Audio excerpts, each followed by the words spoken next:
इस वीडियो में अपन जानेंगे इंडियन ऑटोमोबाइल सेक्टर की ग्रोथ के बारे में और जानेंगे ऑटो सेक्टर कितना कंट्रीब्यूट करता है इकोनॉमी में। नमस्कार दोस्तों, welcome to headline classroom. India की ऑटोमोबाइल इंडस्ट्री वर्ल्ड की 5th लार्जेस्ट ऑटोमोबाइल इंडस्ट्री है, जो कि 26 तक वर्ल्ड की 3rd लार्जेस्ट होगी। कंट्री वर्ल्ड का 2nd लार्जेस्ट ट्रैक्टर मैन्युफैक्चरर है, 5th लार्जेस्ट कार मैन्युफैक्चरर है, 7th largest commercial vehicle manufacturer है, वर्ल्ड का लार्जेस्ट 2 व्हीलर मैन्युफैक्चरर भी है। ऑटोमोबाइल सेक्टर का कंट्रीब्यूशन इंडिया के जीडीपी में 7% का है और ऐसा टारगेट है कि इसको आने वाले टाइम में 12% किया जाएगा।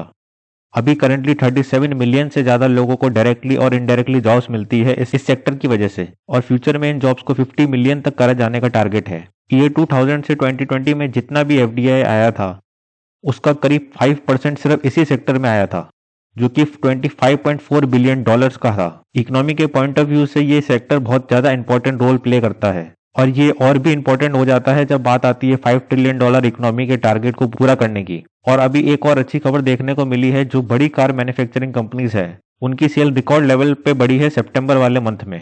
जैसा कि आप इस चार्ट में देख सकते हैं कि सितंबर 21 को सितंबर 22 की सेल से कंपेयर किया गया है, और इसमें मारुति सुजुकी की सेल 135% तक बढ़ी है, Hyundai की सेल 50% तक, टाटा मोटर की सेल 85% तक।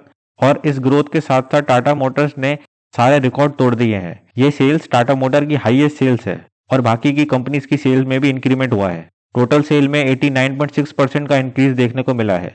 इसके पीछे बहुत सारी वजह है, जैसे कि नए मॉडल्स का लॉन्च होना, फेस्टिवल सीजन की वजह से लोगों के सेंटीमेंट्स में इंप्रूवमेंट, और एक और बड़ा मुद्दा भी है सेमीकंडक्टर्स का। कोविड की वजह से सेमीकंडक्टर की शॉर्टेज हो गई थी, उसकी वजह से सप्लाई और प्रोडक्शन में प्रॉब्लम आ रही थी, लेकिन अब सेमीकंडक्टर की प्रॉब्लम 95% तक सॉल्व हो चुकी है, तो सारी चीजें ट्रैक पे आ रही है। इंडिया ऑटो सेक्टर फ्यूचर में और भी तेजी से बढ़ेगा, क्योंकि इंडिया की इकोनॉमी ग्रो कर रही है, उसकी वजह से इनकम भी बढ़ रही है, इसलिए ज्यादा लोग इन 4 व्हीलर्स को अफोर्ड कर पाएंगे, जिससे इनकी डिमांड और भी बढ़ेगी। कंट्री की पॉपुलेशन भी ज्यादा है, इसलिए डिमांड भी ज्यादा है, और इसके साथ साथ कंट्री में स्किल लेबर है और लो कॉस्ट मैन्युफैक्चरिंग होती है, जिसकी वजह से फ्यूचर में एक्सपोर्ट्स भी बढ़ेंगे। 4 व्हीलर के साथ साथ 2 व्हीलर की सेल्स भी बढ़ी है, जिसमें हीरो मोटर कॉर्प की 0.4%, टीवीएस मोटर की 16.3%, सुजुकी मोटरसाइकिल की 29.5% और रॉयल इनफील्ड की सेल्स तो 170% तक बढ़ गई है। टोटल सेल 12.6% से बढ़ी है। इस वीडियो में इतना ही। ऐसे ही बिजनेस हेडलाइन के एजुकेशनल वीडियोस देखने के लिए हेडलाइन क्लासरूम चैनल को सब्सक्राइब करें। Have a great day. जय हिंद।